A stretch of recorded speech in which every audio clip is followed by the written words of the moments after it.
Hello everyone, welcome back to BCom simplified. आज हम पढ़ने वाले एनवायरमेंटल स्टडीज़ और इसकी हम यूनिट 1 पढ़ेंगे जो कि है इंट्रोडक्शन टू एनवायरमेंटल स्टडीज़, जिसमें हम समझेंगे कि एनवायरमेंट क्या होता है, उसके कंपोनेंट्स, सस्टेनेबिलिटी और एनवायरमेंटलिज्म।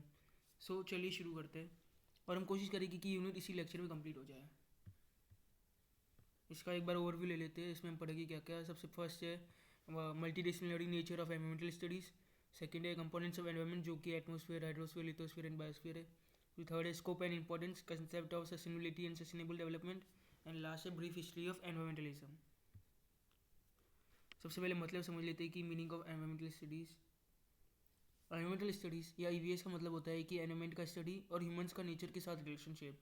सिंपल वर्ड्स में ईवीएस हमें ये सिखाता है कि नेचर कैसे काम करता है, ह्यूमन एक्टिविटीज़ एनवायरमेंट को कैसे इफेक्ट करती है और हम नेचर को कैसे प्रोटेक्ट कर सकते हैं। ईवीएस सिर्फ साइंस नहीं होता, इसमें economics, sociology, politics, ethics, technology सब इंक्लूड होता है। Environmental studies is the study of the environment, its components, and the relationship between humans and nature. It helps us understand how nature works, how human activities affect the environment, how we can protect and manage natural resources. It is not only science, it includes economics, sociology, politics, ethics, and technology. तो ये EVS का मतलब होता है यानी environmental studies का। Second है multi disciplinary nature of environmental studies. Environmental studies को मल्टी डिसिप्लिनरी कहा जाता है क्योंकि इसमें बहुत सारे सब्जेक्ट से नॉलेज यूज़ होता है। क्योंकि एनवायरमेंटल प्रॉब्लम सिंपल नहीं होता, उसको सॉल्व करने के लिए अलग अलग फील्ड्स की ज़रूरत होती है। Environmental studies is called multidisciplinary because it uses knowledge from many subject. Because environmental problems are complex, knowledge from many subject is required to solve them. Biology हमें हेल्प करती है to understand plants, animals and ecosystem. Chemistry हमें help करती है to understand air, water and soil pollution. Physics हमें help करती है to understand energy, climate and radiation. Geography हमें हेल्प करती है to understand land, climate, natural resources. Economics हमें हेल्प करती है with the use of resources and sustainable growth. Sociology हमें हेल्प करती है to understand human behaviour and societies impact environment. Political science explain करता है एनवायरमेंटल लॉज को and policies को। And technology and engineering help करता है pollution control and clean energy. So that's why it's called a multidisciplinary, क्योंकि इसमें बहुत सारी फील्ड्स की नॉलेज यूज़ होती है। फिर आता है components of environment. The environment is divided into 4 major components. 4 major component में डिवाइड हुआ है। फर्स्ट है atmosphere, the layer of air surrounding the earth. Atmosphere मतलब हवा का लेयर जो अर्थ को कवर करता है। इसमें ऑक्सीजन, नाइट्रोजन और कार्बन डाइऑक्साइड होती है। ये हमें सांस लेने के लिए हवा देता है, हार्मफुल रेज से प्रोटेक्ट करता है, वेदर और क्लाइमेट कंट्रोल करता है। Contains oxygen, nitrogen, carbon dioxide, protect life from harmful rays, controls weather and climate. Example air we breathe, clouds, rain etcetera. Hydrosphere, all water bodies on earth. Hydrosphere मतलब earth का सारा पानी, rivers, oceans, lakes, ground water, glacier सब। ये important है पीने के लिए, फार्मिंग के लिए, इंडस्ट्री के लिए, एक्वेटिक एनिमल्स के लिए। Important for drinking, farming, industry और life of aquatic animals. Lithosphere, the solid part of the earth that is land, includes soil, rocks, mineral, mountain and important for agriculture, housing, minerals, natural sources. Biosphere, all living organism on earth. Biosphere मतलब जहाँ life exist करती है, जैसे कि plants हो गए, animals हो गए, ह्यूमन बींग्स हो गए, माइक्रो ऑर्गेनिजम्स हो गए। This is where life exist. तो ये 4 मेजर कंपोनेंट्स है, जैसे कि atmosphere, lithosphere and hydrosphere and then at the last biosphere. So ये 4 मेजर कंपोनेंट्स। फिर स्कोप ऑफ एनवायरमेंटल स्टडीज़ देख लेते कि हम इसका यूज़ कहाँ होता है। सो एनवायरमेंटल स्टडीज़ का स्कोप बहुत वाइड है। इसमें इंक्लूड होता है नेचुरल रिसोर्सेज का conservation, pollution control, environmental laws, climate change, wildlife protection, sustainable development and public awareness. ये इंडिविजुअल्स, बिजनेसेस और गवर्नमेंट को एनवायरमेंट फ्रेंडली डिसीजन लेने में हेल्प लेता है। Environmental studies has a wide scope. It includes conservation of natural resources, study of pollution जैसे कि air, water, soil, noise, environmental laws, climate change, wildlife protection, sustainable development, public awareness. It helps individuals, businesses and government makes environment friendly decisions. फिर देखते हैं हम importance of environmental studies.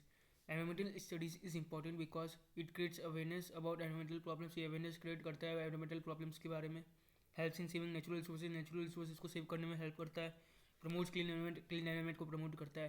Protects plants and animals, animals and plants को protect करता है। Improve quality of life, quality of life को improve करता है and helps in sustainable development. Without EVS humans may destroy nature and harm their own survival. अगर EVS नहीं होता तो ह्यूमंस अपनी सर्वाइवल खतरे में डाल देते हैं, क्योंकि उन्हें इन सब की नॉलेज ही नहीं होती, वो अपने नेचुरल रिसोर्सेज को सेव ही नहीं करते, क्वालिटी ऑफ लाइफ इंप्रूव ही नहीं हो पाती, वो और नीचे हो जाती. तो इसलिए ह्यूमंस अपनी वैल्यू को डिस्ट्रॉय कर देते हैं. फिर आता है कंसेप्ट ऑफ सस्टेनेबिलिटी. सस्टेनेबिलिटी का मतलब होता है कि रिसोर्सेज को ऐसे यूज़ करना कि फ्यूचर जनरेशन भी उनका यूज़ कर सके. फॉर एग्जांपल ट्रीज़ काटना बहुत बट नए पेड़ लगाना. ट्रीज़ काटना लेकिन नए पेड़ भी लगाना. कोल के बदले सोलर एनर्जी यूज़ करना. मतलब डेवलपमेंट ऑफ नेचर के बीच बैलेंस. Sustainability means using natural resources in such a way that future generation can also use them. For example cutting trees also planting new ones, using solar energy instead of only fossil fuels. It's about maintaining balance between development and nature. Maintaining balance between development and nature. अब देखते हैं sustainability development का मतलब. Sustainability development का मतलब होता है कि आज की नीड्स पूरी करना without harming future generation. Sustainability development that means the needs of the present without harming the ability of future generation to meet their needs. It has three pillars, that is economic growth, environmental problems and social welfare. And इसके example using renewable energy का use करना, recycling waste and pollution control. Then at the last brief history of environmentalism. Environmentalism is the movement to protect nature. ये एक movement है nature को protect करने के लिए. इंपॉर्टेंट इवेंट्स इसके देख लेते हैं. 1960 में हुआ था पॉल्यूशन के अगेंस्ट अवेयरनेस. 1972 में हुआ था स्टॉकहोल्म अर्थ समिट. 1987 में हुआ था ब्रंटलैंड रिपोर्ट. 1992 में हुआ था रियो अर्थ समिट. एंड आज क्लाइमेट के against global action, present global action against climate change. 1960s में awareness about pollution and wild life loss. 1972 में first earth summit in Stockholm. 1987 में Brundtland report introduces sustainable development. And 1992 earth summit through the Janeiro. and present में global action against climate change. Today governments, NGOs and citizens work together to protect the environment. आज government भी, NGO भी and citizens सब साथ में मिलके towards one goal, that is to protect the environment. अब इसका एग्जाम समझ लेते हैं एक बार. एनवायरमेंटल स्टडीज़ एक मल्टीडिसिप्लिनरी सब्जेक्ट है जो एनवायरमेंट और ह्यूमन रिलेशनशिप को स्टडी करता है. एनवायरमेंट के 4 मेन पार्ट्स होते हैं जो कि मैंने आपको बताया था. Atmosphere, hydrosphere, lithosphere and biosphere. EVS pollution control, conservation और सस्टेनेबल डेवलपमेंट के लिए भी बहुत इंपॉर्टेंट है. Environmental studies is a multidisciplinary subject that studies the environment and human interaction with it. The environment consist of atmosphere, hydrosphere, lithosphere and biosphere. EVS is important for conservation, pollution control and sustainable development. Sustainability means using resources carefully so that future generation can also survive. Environmentalism is a global movement to protect nature and ensure a healthy planet. So इसकी short में exam summary हो गई. और ये हमारी unit 1 पूरी तरीके से कवर हो चुकी है. इसमें मैंने आपको हर एक छोटी से छोटी डिटेल भी समझा दी है. कंपोनेंट्स, स्कोप, इम्पोर्टेंस, इसके जो भी एनवायरमेंटलिज्म की हिस्ट्री रही है वो सब मैंने आपको समझा दिया है. सो अगर आपको ये वीडियो हेल्पफुल लगा हो तो लाइक करें, शेयर करें एंड चैनल को सब्सक्राइब करें.